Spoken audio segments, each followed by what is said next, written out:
बोलिए गौरी पुत्र गणेश भगवान की जय। चौथ माता की जय।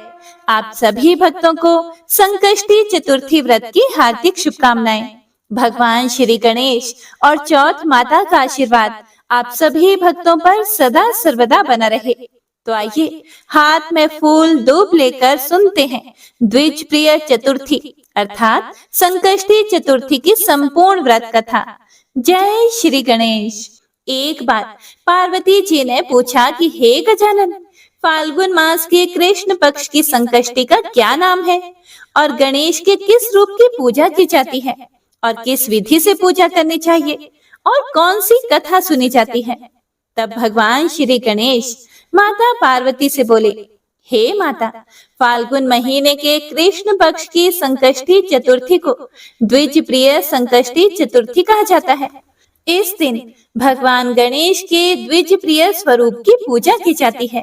हे माता, अब द्विज प्रिय संकष्टी चतुर्थी की पूजा विधि भी सुनो। सबसे पहले सुबह जल्दी उठकर स्नान करें। स्नान आदि से निवृत्त होकर स्वच्छ वस्त्र धारण करें। गणेश जी की प्रतिमा को स्नान कराएं और यदि आपके पास प्रतिमा नहीं है, यदि चित्र ही है, तो उसे स्वच्छ वस्त्र से पोंछ लें। अब गणपति भगवान की प्रतिमा को फूलों से सजा लें। पूजा में आप मोदक, गुड़, तिल, पुष्प रखें। तांबे के कलश में जल, धूप, चंदन और प्रसाद के लिए फल, नारियल आदि रखें। अब गणेश भगवान जी को तिलक लगाकर मिष्ठान, फल एवं पुष्प अर्पित करें। संध्या में यदि संभव हो तो फिर से स्नान करके भोजन बनाकर गणेश भगवान को अर्पित करें और संकष्टी व्रत कथा का पाठ करें। पाठ करके गणपति जी से प्रार्थना करें कि आप कोई भी कार्य आरंभ करने से पहले उन्हें अवश्य स्मरण करें और आपके सभी विघ्नों को हर लें। इसके बाद गणेश जी की आरती करके सभी को प्रसाद बांटें और स्वयं भी ग्रहण करें। तो इस प्रकार आपका संकष्टी व्रत पूर्ण होगा। हे माता, अब मैं आपको इससे संबंधित कथा सुनाता हूँ। एक समय की बात है, पूर्व काल में एक धर्मनिष्ठ राजा का राज्य था। वह राजा अत्यंत आदर्श और धर्मात्मा था। उनके राज्य में एक अत्यंत सज्जन और धर्मनिष्ठ ब्राह्मण हुआ करते थे, जिनका नाम था विष्णु शर्मा। विष्णु शर्मा का रहन सहन अत्यंत सामान्य था। उनके 7 पुत्र थे और सभी पुत्र अलग अलग रहा करते थे। विष्णु शर्मा जी परम गणेश भक्त थे और सदैव भगवान गणेश की संकष्टी चतुर्थी का व्रत किया करते थे। लेकिन अब वे वृद्धावस्था में पहुंच गए थे और उनसे गणेश चतुर्थी के व्रत का पालन करना बड़ा कठिन हो रहा था। इसीलिए वे चाहते थे कि मेरी बहुएं मेरी जगह पर इस व्रत को करें। एक दिन उन्होंने सभी पुत्रों को अपने घर पर आमंत्रित किया और शाम के भोजन के बाद उन्होंने अपनी सभी बहुओं से इस व्रत को करने का आग्रह किया। उनसे विनती की। अपने ससुर विष्णु जी की यह प्रार्थना सुनकर सभी बहुओं ने साफ मना कर दिया। इतना ही नहीं, उन्होंने अपने ससुर विष्णु जी का घोर अपमान भी किया। केवल सबसे छोटी बहू ने उनकी बात मान ली। सबसे छोटी बहू धर्मनिष्ठ और साफ मन की थी। अपने ससुर को वो पिता का दर्जा दिया करती थी। उसने पूजा के लिए लगते सभी सामान की व्यवस्था की और ससुर के साथ खुद भी व्रत रखा और खुद भोजन नहीं किया, लेकिन अपने पिता समान ससुर को भोजन करवा दिया। आधी रात का समय था और विष्णु शर्मा जी की तबीयत अचानक से खराब हो गई। उन्हें दस्त और उल्टियां होने लगी। छोटी बहू ने अपना कर्तव्य निभाते हुए मल मूत्र से खराब हुए ससुर जी के कपड़े साफ किए और उनके शरीर को धोया और उन्हें स्वच्छ किया। वो पूरी रात बिना कुछ खाए पिए ससुर जी की सेवा में जागती रही। व्रत के दौरान चंद्रोदय होने पर उसने स्नान किया और पूर्ण श्रद्धा भाव से श्री गणेश जी का पूजन और पाठ भी किया। उसने विधिवत पारण किया और इन कठिन परिस्थितियों में भी खुद का धैर्य नहीं खोया। श्री गणेश जी की पूजा और अपने पिता समान ससुर जी की सेवा पूर्ण श्रद्धा भाव से करती रही। छोटी बहू की इस निस्वार्थ सेवा और व्रत उपासना से भगवान श्री गणेश उस पर अति प्रसन्न हुए और ससुर और छोटी बहू दोनों पर अपनी कृपा की। अगले दिन ससुर जी का बिगड़ा हुआ स्वास्थ्य ठीक होने लगा और व्रत के पुण्य फल से छोटी बहू का घर धन धान्य से भर गया। छोटी बहू की स्थिति को देखकर अन्य बहुएं भी इस व्रत से प्रभावित हुई और उनको अपनी करनी पर पछतावा होने लगा। उन्होंने बिना विलंब किए अपने पिता समान ससुर जी के पैर छूकर उनसे माफी मांगी और उन्होंने भी फाल्गुन कृष्ण पक्ष की संकष्टी गणेश चतुर्थी का व्रत किया। और इतना ही नहीं, उन्होंने अब से साल भर आने वाली हर संकष्टी गणेश चतुर्थी करने का शुभ संकल्प भी लिया। भगवान श्री गणेश की असीम कृपा से सभी का स्वभाव सुधर गया। हे प्रिय भक्तों, आगे श्री गणेश जी महाराज माता पार्वती से बोले, हे गिरिराज कुमारी, इसी प्रकार जो भी मनुष्य इस व्रत को पूरे श्रद्धा भाव से करेंगे, उनका घर भी धन धान्य से भरा पूरा रहेगा। तो सभी भक्तजन एक बार प्रेम से बोलिए, गणेश भगवान की जय, बोलिए चौथ माता की जय। हे प्रिय भक्तों, तो आइए अब फाल्गुन संकष्टी चतुर्थी की कथा का श्रवण करते हैं। अति प्राचीन काल की बात है। एक बार पांडु पुत्र अर्जुन तप करने के लिए नीलगिरी पर्वत पर चले गए थे और इधर पांडवों पर अनेक मुसीबतें पहले से ही थी। इससे द्रौपदी ने शोक विवल होकर भगवान श्री कृष्ण जी की आराधना की। कृष्ण भगवान उपस्थित हुए और द्रौपदी से पूछा कि कहो, तुम्हें क्या कष्ट है? फिर द्रौपदी ने हाथ जोड़कर कहा कि हे प्रभु, मुझे क्या कष्ट है? आप तो स्वयं जानते हैं, आप तो अंतर्यामी हैं। मुझे कष्टों के बोझ ने विह्वल कर दिया है। क्या कोई ऐसा उपाय है जिससे इन कष्टों से छुटकारा मिल सके? फिर भगवान श्री कृष्ण जी मंद मंद मुस्कुराते हुए बोले, हे द्रौपदी, तुम्हारा प्रश्न अति उत्तम है। फिर द्रौपदी बोली कि हे प्रभु, फिर मुझ दुखियारी का कष्ट दूर करने का उपाय बताइए।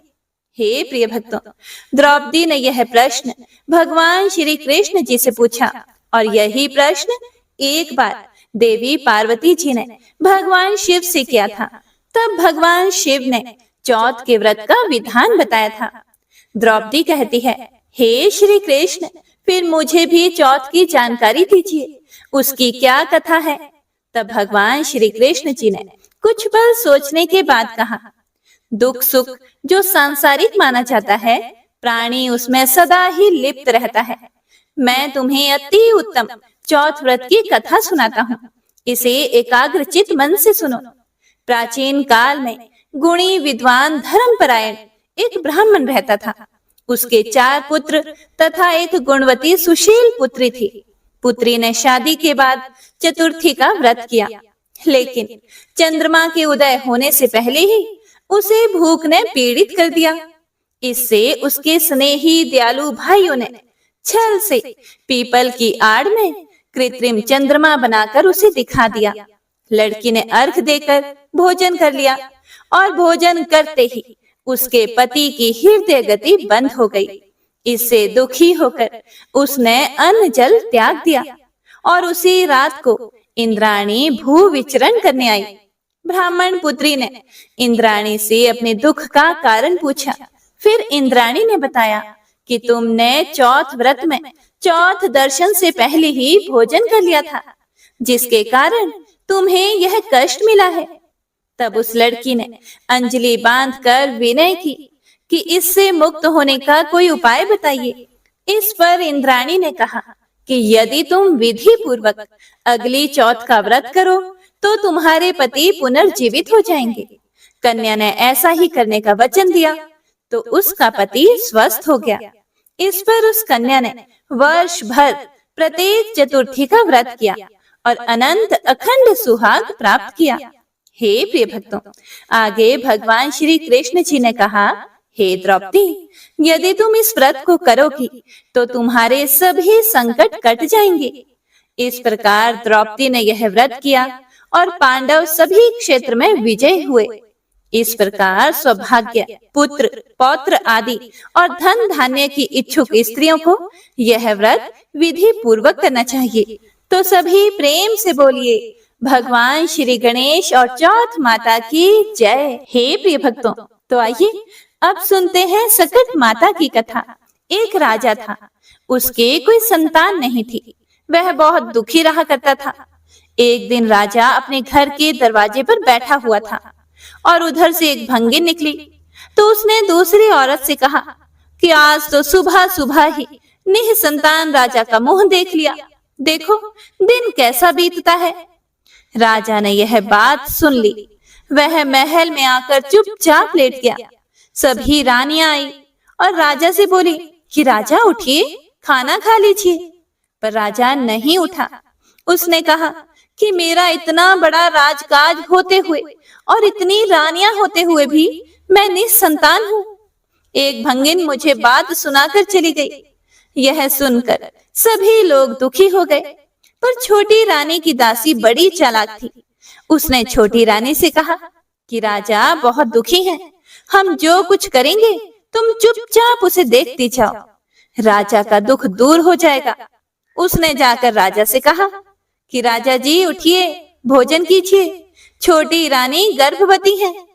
राजा बड़ा खुश हुआ और उठकर खाना खाने लगा और 9 महीने तक पुत्र होने की प्रतीक्षा करने लगा। एक दिन दासी ने कमरे में चारों तरफ पर्दे बांध दिए और राजा से बोली कि पुत्र हुआ है। राजा ने खूब उत्सव मनाया और खूब धन बांटा। दासी से बोले कि मुझे पुत्र दिखाओ। दासी ने कहा कि उसके गुण खराब हैं, आप उसे अभी ना देखिए। छोटी रानी बड़ी दुखी थी। उसने दासी से कहा कि जब राजा को तुम्हारे झूठ का पता चलेगा तो तुमको भी मरवा देंगे और मुझको भी मरवा देंगे। दासी ने कहा कि रानी देखते जाइए, अभी मैं क्या करती हूँ। जब पुत्र को देखने का समय आया तो राजा ने कहा कि दासी अब मुझे पुत्र का मुंह दिखाओ। दासी ने फिर से कहा कि राजा अब मुंडन में देखना। हे प्रिय भक्तों, तो राजा यह बात भी मान गए। अब मुंडन का भी समय आ गया। खूब धूमधाम से तैयारियां हुई। राजा ने फिर से दासी से कहा कि अब तो मुझे अपने पुत्र का मुख दिखाओ। दासी ने कहा कि अब अपने पुत्र का मुंह सीधे उसके ब्याह में देखना। राजा गुस्सा होने लगा तो दासी बोली, आपके पुत्र के ग्रह खराब होने के कारण ही यह सब हो रहा है। आपका लड़का है, कुछ ही दिन की बात है, ब्याह में आप जी भर के देख लेना। छोटी रानी दुखी रहने लगी। 16 साल बाद राजा के यहाँ शादियां आने लगी। राजा ने दासी से कहा कि अब हम राजकुमार की शादी करेंगे। दासी ने कहा शादी पक्की कीजिए, पर मैं भी राजकुमार के साथ चलूंगी। शादी तय हो गई। बारात सजने लगी। राजा बोला कि दासी अब तो राजकुमार को दिखाओ। दासी बोली, द्वारचार में देख लीजिएगा। राजा फिर चुप हो गए। दासी ने एक बड़ी थाली में तिल और गुड़ लाकर एक लड़का लिटाया और उसको ढक कर डोली में बैठकर बारात में चल दी। छोटी रानी दुख से बार बार बेहोश हो जाती थी और कहती, यह दासी राजा की बेइज्जती कराएगी। बारात चली जा रही थी। लोग थक कर एक जगह विश्राम करने लगे। दासी का डोला एक पीपल के चबूतरे पर रख दिया गया। दासी नहाने तालाब में चली गई। उसी पेड़ के नीचे चौथ माता बैठी थी। सकट माता ने देखा डोले के आसपास चींटी लगी है और आ जा रही है। उन्होंने डोला खोलकर देखा और थाली से तिल गुड़ निकालकर खाया। सकट माता को बहुत अच्छा लगा और धीरे धीरे सकट माता ने सारा गुड़ तिल खा डाला। अब थाली खाली हो गई। दासी नहाकर लौटी, तब देखा कि सकट माता बैठी हैं और थाली खाली पड़ी है। बस फिर क्या था, दासी सकट माता के पैर पकड़कर जोर जोर से रोने लगी और बोली कि मेरा बेटा कहाँ है, मेरा बेटा कहाँ है। थाली में मेरा बेटा पड़ा हुआ था, उसको तुमने खाया है। अब मुझे तुम ही बेटा दोगी, तभी मैं आपके पैर छोड़ूंगी। अब सकट माता बड़े संकट में फंस गई और उन्होंने कहा कि अच्छा मेरे पैर छोड़ो, मैं तुम्हें बेटा देती हूँ। 16 साल का एक सुंदर कुंवर सकट माता ने दे दिया। यह देखकर तो दासी बड़ी प्रसन्न हो गई और बारात दरवाजे पर पहुंची। राजा ने कहा कि हे दासी, अब तो समय आ गया है, राजकुमार को दिखाओ। दासी ने पालकी से पर्दा हटा दिया। राजा राजकुमार को देखकर दंग रह गया और बोले, इतना सुंदर मेरा पुत्र है, इसीलिए तो तुमने मुझे दिखाया नहीं। खूब धूमधाम से शादी हुई। जब बारात वापस आई तो छोटी रानी दुख से बेहोश पड़ी हुई थी और सोच ही रही थी कि जाने क्या हुआ होगा। जब बारात दरवाजे पर आई तब दासी दौड़ कर आई और छोटी रानी से बोली, राजकुमार और बहू का परछन करो। रानी लड़के और बहू को देखकर फूली ना समाई। दासी ने कहा, रानी, हम 1.25 पसेरी का लड़का बनाकर ले गई थी। तुम 1.25 मन का तिल गुड़ का तिलकुटा बनाकर सबको प्रसाद बांटो। सकट माता की कृपा से तुम्हें पुत्र मिला है। तो बोलिए गणेश भगवान की जय, बोलिए चौथ माता की जय। तो आइए अब बड़ी चौथ माता की कथा को सुनते हैं। इस कथा को सुनने से ही व्रत पूर्ण माना जाता है तथा समस्त मनोकामनाएं भी पूर्ण होती हैं। कथा के अनुसार एक गांव में एक गरीब बूढ़ी माई रहती थी। भगवान के आशीर्वाद से उसका एक बेटा भी था। वह अपने बेटे से बहुत ज्यादा प्यार करती थी, इसीलिए अपने बेटे की लंबी उम्र और सलामती के लिए 12 महीने की चौथ माता के व्रत रखती थी। चौथ माता का व्रत सुहागिन महिलाएं अपने पति की लंबी उम्र और अपने बच्चों के अच्छे स्वास्थ्य, सही सलामती के लिए रखती हैं।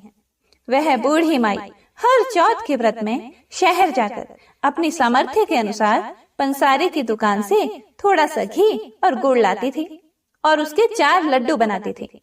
उन 4 लड्डुओं में से एक से पूजा करती थी, एक लड्डू हथकार के लिए निकालती थी और एक से वह चंद्रमा के दर्शन करके स्वयं खा लेती थी और एक अपने बेटे के लिए रख देती थी। एक बार उसका बेटा अपनी ताई से मिलने के लिए गया। जब अपनी ताई के घर पहुंचा तो उसने देखा कि उन्होंने वैशाख चौथ का व्रत रखा हुआ था। बड़ी उत्सुकता से लड़के ने पूछा कि मेरी माँ तो 12 चौथ का व्रत करती हैं। इस पर उसकी ताई ने बोला कि तेरी माँ तो तेरी कमाई खाने के लिए ये व्रत करती है। लड़के ने सोचा कि ताई सच कह रही है, वह बूढ़िया लड्डू खाने के लिए व्रत रखती है। लड़के के दिमाग में नकारात्मक विचार घर कर गए। वह अपनी माँ पर ही शक करने लग गया। घर आकर लड़का अपनी माँ से बोला कि माँ, मैं प्रदेश जा रहा हूँ, तू मेरी सारी कमाई खा लेती है। इस पर माँ ने उसे बहुत समझाया, लेकिन उसके दिमाग में तो शक घर कर गया था। इसीलिए उसकी नकारात्मक सोच उसे प्रदेश जाने पर मजबूर कर रही थी। उसकी माँ ने लाख कोशिश की उसे मनाने की, लेकिन वह नहीं माना। इसीलिए उसकी माँ ने उसे अपने साथ ले जाने के लिए चौथ माता की आंखें दिए और अपने बेटे से कहा कि यह आंखें मुसीबत में तुम्हारे काम आएंगी। बेटा कुछ समझ नहीं पा रहा था, लेकिन उसने अपनी माँ की यह बात मान ली और आंखें ले लिए। वह प्रदेश जाने के लिए यात्रा कर रहा था कि उसको एक नगर में जाते समय रास्ते में एक बूढ़ी माई दिखाई दी। लड़के ने जब ध्यान से देखा तो बूढ़िया माई रो रही थी। वह रो भी रही थी और साथ में खीर और पुए भी बना रही थी। लड़के ने पास जाकर पूछा कि हे बुढ़िया माई, आप क्यों रो रही हैं? फिर बूढ़ी माँ ने बताया कि इस नगर की पहाड़ी पर एक दैत्य रहता है। पहले तो वह खाने के लिए इस नगर के लोगों को मार दिया करता था। वह लोगों को मारकर खा लेता था। उसके इस अत्याचार को रोकने के लिए नगर में यह व्यवस्था की गई कि हर घर से एक आदमी को दैत्य के पास भेजा जाएगा। और आज मेरे बेटे की बारी है, इसीलिए मैं रो रही हूँ और उसी के लिए खीर और पुए भी बना रही हूँ। तब उस लड़के ने कहा, तुम ये खीर और पुए मुझे खिला दो, मैं तुम्हारे बेटे की जगह उस दैत्य के पास चला जाऊंगा। बूढ़ी माँ ने लड़के की यह बात मान ली और खीर और पुए लड़के को खाने को दे दिए। लड़के ने खीर पुए बड़े चाव से खाए और खाकर आराम से सो गया। सोते सोते उसे शाम हो गई। शाम को उस बूढ़ी माँ के पास राजा के कुछ सैनिक आए और माँ से कहा, कहाँ है तुम्हारा बेटा? बूढ़ी माँ ने लड़के से कहा कि राजा के सैनिक तुम्हें दैत्य के पास ले जाने के लिए आ गए हैं। वह लड़का खुशी से सैनिकों के साथ दैत्य के पास चला गया। दैत्य के पास जाकर उसने देखा कि दैत्य तो बहुत ही भयानक है और बहुत ही डरावना है। अपनी जान बचाने के लिए वह इधर उधर भागने लगा। तभी उसको याद आया कि उसकी माँ ने उसे चौथ माता के आंखें दिए थे और कहा था कि जब भी मुसीबत आए तो यह तुम्हारे काम आएंगे। उस लड़के ने चौथ माता की आंखें निकाले और उन्हें दैत्य की तरफ फेंक कर कहा, हे चौथ माता, अगर मेरी माँ सच्चे दिल से मेरी सलामती के लिए व्रत रखती हैं, तो दैत्य का सिर कटकर जमीन पर गिर जाए। यह चौथ माता का चमत्कार ही है कि उसका ये वचन कहते ही दैत्य का सिर कटकर नीचे गिर गया। लड़का सही सलामत वापस आ गया।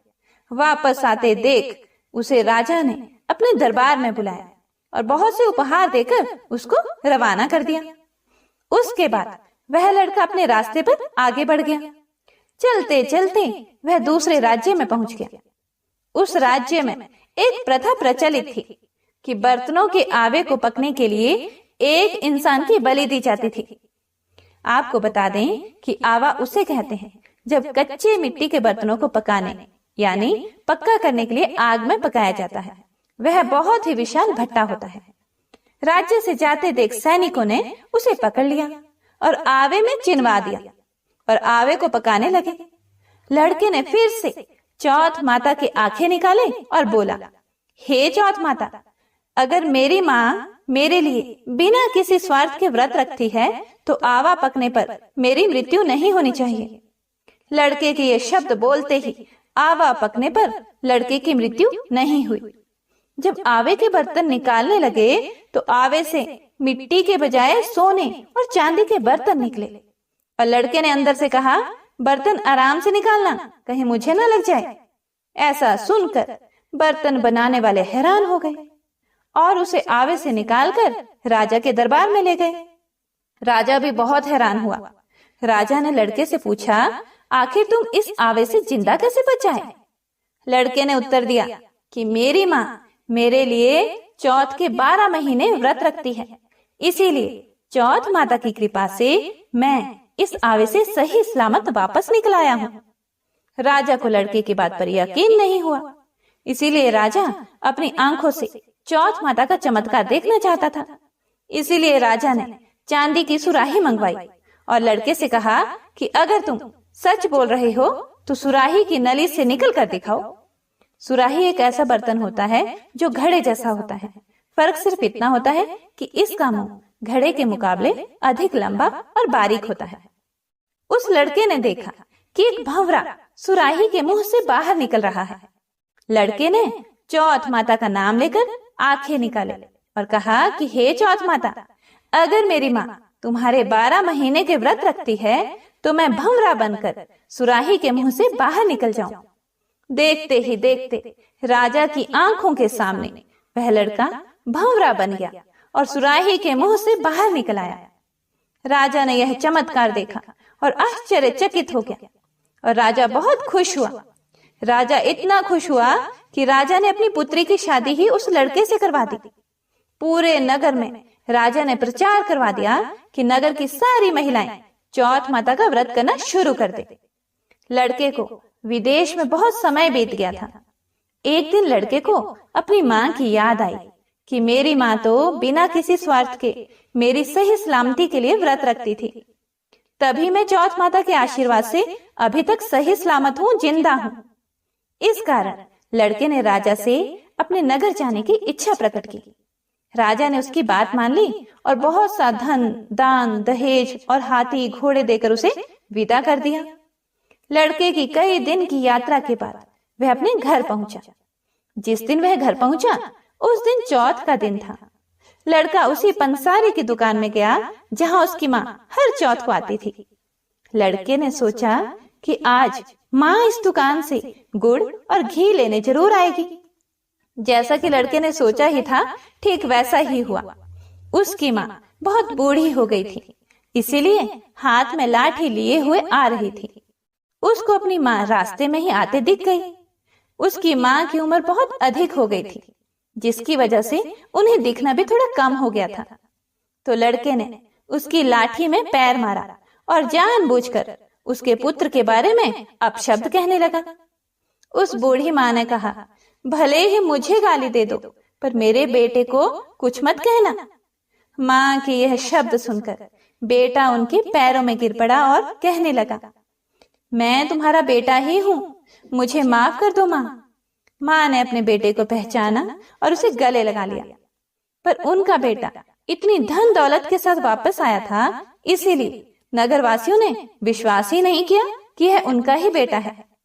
बुढ़िया माई ने चौथ माता को याद किया और मन ही मन चौथ माता से कहने लगी कि हे माता, मैंने अगर सच्चे दिल से तुम्हारा व्रत किए हैं तो मेरे स्तनों में दूध आ जाए और दूध की धार सीधे मेरे बेटे के मुंह में गिरे।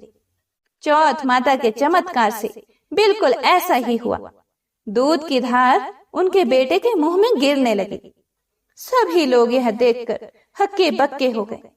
उन्हें यकीन हो गया कि यह उन्हीं का बेटा है और चौथ माता की जय जयकार करने लगे। उस नगर के सभी लोग चौथ माता का व्रत हर महीने रखने लगे। हे चौथ माता, जैसे बूढ़ी माँ और उसके बेटे की सहायता की, वैसे ही हमारी भी करना। कहानी कहने वाले, सुनने वाले और हुंकारा भरने वाले पर कृपा करना। तो प्रेम से बोलिए चौथ माता की जय, गणपति महाराज की जय, सर्व देवी देवताओं की जय। हे प्रिय भक्तों, अब आइए सुनते हैं संकष्टी चौथ की पौराणिक व्रत कथा। पौराणिक कथा के अनुसार बहुत समय पहले की बात है, भगवान विष्णु का विवाह लक्ष्मी जी के साथ सुनिश्चित हो गया। अब विवाह की तैयारियां भी होने लगी। खूब धूमधाम से विवाह की तैयारियां हो रही थी। सभी देवताओं को निमंत्रण भेजे गए, लेकिन गणेश जी को निमंत्रण नहीं दिया गया था। कारण जो भी रहा हो, अब भगवान विष्णु की बारात जाने का समय आ गया। सभी देवतागण अपनी पत्नियों के साथ विवाह समारोह में आए। सभी ने देखा कि गणेश जी कहीं दिखाई नहीं दे रहे हैं। तब वे सभी आपस में चर्चा करने लगे कि गणेश जी कहीं दिखाई नहीं दे रहे। क्या गणेश जी को न्योता नहीं भेजा गया, या स्वयं गणेश जी ही किसी कारण नाराज होकर विवाह में नहीं आए होंगे? आपस में वे सभी चर्चा करने लगे। सभी को इस बात पर आश्चर्य होने लगा। किसी को कोई जवाब नहीं मिला, तो तभी सभी ने सोचा कि क्यों ना भगवान विष्णु से ही इसका हम कारण पूछ ले। विष्णु भगवान से पूछने पर विष्णु भगवान ने कहा कि हमने गणेश जी के पिता भोलेनाथ महादेव को न्योता भेजा है। यदि गणेश जी अपने पिता के साथ आना चाहते हैं तो आ जाते, अलग से न्योता देने की आवश्यकता भी नहीं थी। दूसरी बात यह है कि उनको 1.25 मन मूंग, 1.25 मन चावल, 1.25 मन घी और 1.25 मन लड्डू का भोजन दिन भर के लिए चाहिए। यदि गणेश जी नहीं आएंगे तो कोई बात नहीं, दूसरे के घर जाकर इतना सारा खाना पीना अच्छी बात भी नहीं होता। अभी वे सभी यह चर्चा ही कर रहे थे कि किसी ने सुझाव दिया, यदि गणेश जी आ भी जाएं तो उनको द्वारपाल बनाकर बैठा देंगे कि आप घर का ध्यान रखना। आप तो चूहे पर बैठकर धीरे धीरे चलोगे तो बारात से बहुत पीछे रह जाओगे। यह सुझाव सबको पसंद भी आ गया, तो भगवान विष्णु ने अपनी सहमति दे दी। अब नारद भगवान को किसी तरह से गणेश जी को बुलाने के लिए भेजा गया। गणेश भगवान ने जैसे ही निमंत्रण सुना, वे जल्दी जल्दी भगवान विष्णु के विवाह में सम्मिलित होने के लिए आ गए। अब जब समारोह में गणेश जी उपस्थित हो ही गए, तो जैसा कि सभी देवी देवताओं ने मिलकर विचार विमर्श किया था, तो गणेश भगवान को किसी तरह से समझा बुझाकर घर की रखवाली करने के लिए बैठा दिया गया। अब बारात चल दी। सभी देवी देवता बारात के साथ चल दिए। तब नारद जी ने देखा कि गणेश जी तो दरवाजे पर ही बैठे हुए हैं, तो वे गणेश जी के पास गए और उनसे रुकने का कारण पूछने लगे। नारद जी ने पूछा, क्या बात है गणेश जी, आप द्वार पर इस तरह से क्यों बैठे हो? विष्णु जी ने तो आपको अपने विवाह में सम्मिलित होने के लिए बुलाया था। वे आपको अपने साथ बारात में लेकर नहीं गए? कहीं ऐसा तो नहीं वह आपको अपने घर का द्वारपाल बनाकर यहाँ छोड़कर चले गए हो। गणेश भगवान को सारी बात समझ में आई तो वह बहुत ही क्रोधित होकर कहने लगे, नारद जी, तब तो भगवान विष्णु ने मेरा बहुत बड़ा अपमान किया है। नारद मुनि तो सारा हाल जानते थे कि गणेश भगवान के बिना तो विष्णु भगवान की बारात आगे जा ही नहीं सकती थी। तब नारद जी गणेश भगवान को कहने लगे कि अगर आप अपनी मूषक सेना को आगे भेज दें तो वह रास्ता खोद देंगे, जिससे कि सभी वाहन धरती में धंस जाएंगे। तब तो विष्णु भगवान को आपको सम्मान पूर्वक अपनी बारात में बुलाना ही पड़ेगा। अब भला किस बात की देरी थी। अब तो गणेश जी ने अपनी मूषक सेना को जल्दी से आगे भेज दिया और सेना ने जमीन खोद दी। जब बारात वहां से निकली तो रथों के पहिए धरती में धंस गए। लाख कोशिश करने के बावजूद भी पहिए नहीं निकले। सभी ने अपने अपने उपाय किए, फिर भी पहिए तो निकल नहीं पाए बल्कि टूट गए। अब किसी की समझ में नहीं आ रहा था कि अब क्या किया जाए। तब नारद जी जो विष्णु भगवान की बारात में पहुंच चुके थे, उन्होंने कहा, आप लोगों ने गणेश जी का अपमान करके अच्छा नहीं किया। यदि उन्हें मनाकर लाया जाए तो आपका कार्य सिद्ध हो सकता है और यह संकट भी टल सकता है। तब शंकर भगवान ने अपने दूत नंदी को भेजा और नंदी ने किसी तरह से समझा बुझाकर गणेश जी को लेकर आए। तब गणेश जी का आदर सम्मान किया गया, उनकी पूजा की गई। तब कहीं जाकर रथ के पहिए निकले। पहिए तो निकल गए, लेकिन वह टूट फूट गए थे, तो उन्हें सुधारता कौन? पास के खेत में खाती मतलब कि किसान काम कर रहा था, तो उसे बुलाया गया।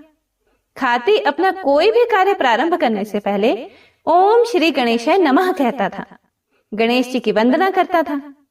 अब जब सभी लोगों ने उससे निवेदन किया तो खाती ओम श्री गणेशाय नमः कहकर मन ही मन गणेश जी की वंदना करने लग गया और देखते ही देखते खाती ने सभी पहियों को ठीक कर दिया। पहियों को ठीक करने के बाद तब खाती कहने लगा, हे देवतागण, आपने सर्वप्रथम गणेश जी को नहीं मनाया होगा और ना उनकी पूजा की होगी, इसीलिए आप सभी के ऊपर यह संकट आया है। हम लोग तो मूर्ख और अज्ञानी हैं, फिर भी हम लोग सबसे पहले गणेश जी की पूजा करते हैं, उनका ध्यान करते हैं। लेकिन आप लोग तो देवतागण हैं, फिर भी आप गणेश जी को कैसे भूल गए? अब आप लोग सबसे पहले गणेश जी का नाम लेकर जाएं, गणेश जी की जय बोलकर जाएं, तो आपके सारे काम बन जाएंगे और कोई भी संकट नहीं आएगा। ऐसा कहते हुए बारात वहां से गणेश भगवान को अपने साथ लेकर चल पड़ी और फिर धूमधाम से विष्णु भगवान का माता लक्ष्मी के साथ विवाह संपन्न हो गया और सभी सकुशल घर लौट आए। हे गणेश जी महाराज, जैसे आपने देवताओं के कार्य को सिद्ध किया, वैसे ही कथा को सुनने वाले, सुनाने वाले और हुंकारा भरने वाले सभी भक्तों के कार्य को सिद्ध करना, सभी की मनोकामनाएं पूर्ण करना। तो प्रेम से बोलिए गणेश भगवान की जय, बोलिए चौथ माता की जय। गणेश भगवान की आरती। जय गणेश जय गणेश जय गणेश देवा, माता जाकी पार्वती पिता महादेवा। एक दंत दयावंत चार भुजाधारी, एक दंत दयावंत चार भुजाधारी, माथे सिंदूर सोहे मूसे की सवारी, माथे सिंदूर सोहे मूसे की सवारी। जय गणेश जय गणेश जय गणेश देवा, माता जाकी पार्वती पिता महादेवा। पान चढ़े फूल चढ़े और चढ़े मेवा, पान चढ़े फूल चढ़े और चढ़े मेवा, लड्डुअन का भोग लगे संत करे सेवा, लड्डुअन का भोग लगे संत करे सेवा। जय गणेश जय गणेश जय गणेश देवा, माता जाकी पार्वती पिता महादेवा।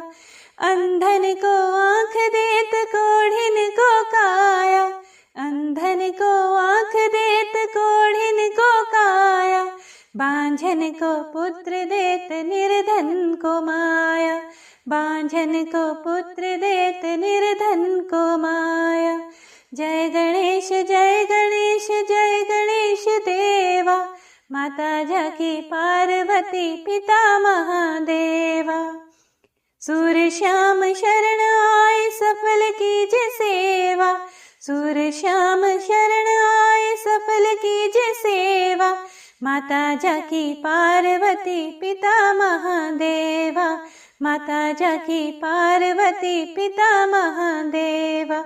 जय गणेश जय गणेश जय गणेश देवा, माता जाकी पार्वती पिता महादेवा। दीनन की लाज रखो शंभु सुतकारी, दीनन की लाज रखो शंभु सुतकारी, कामना को पूर्ण करो जाऊं बलिहारी, कामना को पूर्ण करो जाऊं बलिहारी। जय गणेश जय गणेश जय गणेश देवा, माता जाकी पार्वती पिता महादेवा, माता जाकी पार्वती पिता महादेवा। प्रेम से बोलिए गणपति महाराज की जय, चौथ माता की जय। तो हे प्रिय भक्तों, कथा को पूरा सुनने के लिए आप सभी भक्तों का दिल से बहुत बहुत धन्यवाद। भगवान श्री गणेश और चौथ माता आप सभी को कथा सुनने का पुण्य फल प्रदान करें और भगवान आपकी सभी मनोकामनाओं को पूर्ण करें। हे प्रिय भक्तों, कथा पसंद आई हो तो इसे ज्यादा से ज्यादा शेयर कीजिएगा ताकि और भक्तजन भी इस कथा को सुनकर पुण्य फल प्राप्त कर सकें। हमारे चैनल पर फाल्गुन मास की महात्म्य कथाओं में शिव महापुराण की कथाएं सुनाई जा रही हैं। फाल्गुन मास में इस पुराण को निस्वार्थ होकर श्रद्धा से श्रवण करने से मनुष्य सभी पापों से मुक्त होकर इस जीवन में बड़े बड़े उत्कृष्ट भोगों का उपभोग करके अंत में शिव लोक प्राप्त हो जाता है। तो आप सभी भक्तजन प्रतिदिन इन कथाओं को भी जरूर सुनिएगा और पुण्य फल प्राप्त कीजिएगा।